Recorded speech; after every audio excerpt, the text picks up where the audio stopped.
প্রিয় দর্শকবৃন্দ, আপনাদের প্রিয় চ্যানেলে আরও একটা নতুন গল্প নিয়ে চলে এসেছি। আশা করি আজকের গল্পটি আপনাদের খুবই ভালো লাগবে।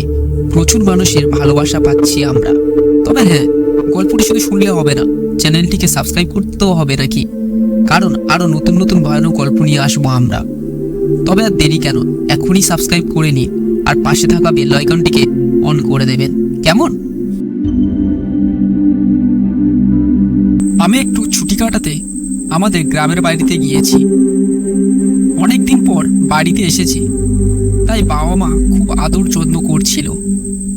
দুপুরে খাওয়া দাওয়া শেষ করে আমি অনেক ক্লান্ত ছিলাম, তাই ঘুমিয়ে পড়েছি।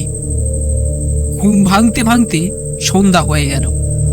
বাইরে গিয়ে দেখলাম বাড়ির সামনে বাবার সঙ্গে আমাদের পাড়ার এক ছেলে মদন কি যেন কথা বলছে। আমার বাবা গ্রামের প্রধান ছিল। হঠাৎ আমার কানে একটা কথা এলো। আমি বাবার কাছেই গেলাম। তারপর শুনলাম মদনের বাড়িটা নাকি কাল রাতে ঝড়েতে ভেঙে গেছে।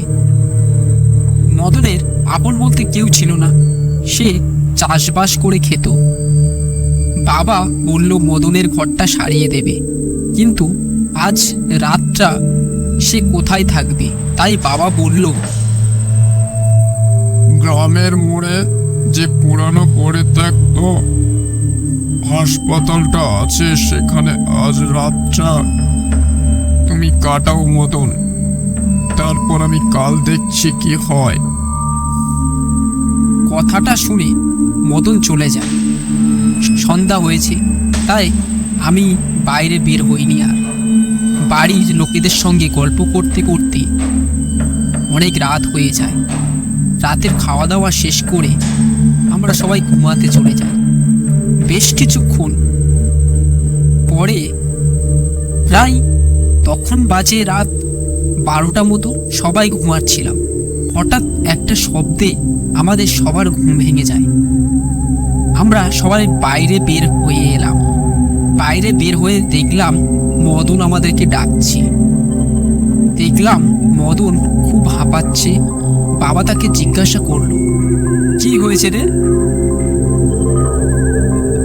বাবা বাবা হাসপাতালের মধ্যে একটা সাদা শাড়ি পরে মেয়ে নাচছে, ভেতরে অনেক ভৌতিক ঘটনা ঘটছে। ওখানে বাবু, ওখানে ভূত আছে বাবু, আমি যাবো না, ওখানে থাকবো না বাবু।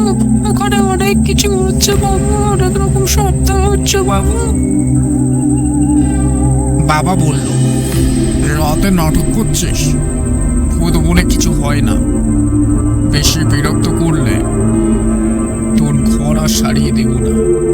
এক্ষুনি চোখের সামনে থেকে চলে যা, কিছু হবে না। ওখানে গিয়ে রাতটা কাটা, কিছু হবে না। আমি বলছি তো, তোর কিছু হবে না, যা। মদন ভয়ে ভয়ে চলে যায়। তারপর আমরা সবাই ঘুমাতে চলে যাই। পরদিন সকালে শুনলাম মদন আর বেঁচে নেই। কথাটা শোনার পর আমার খুবই কষ্ট হলো। তারপর শুনলাম হাসপাতালে তার মৃতদেহটি পড়ে রয়েছে। সেই দিনই আমি ওখান থেকে শহরে চলে আসি।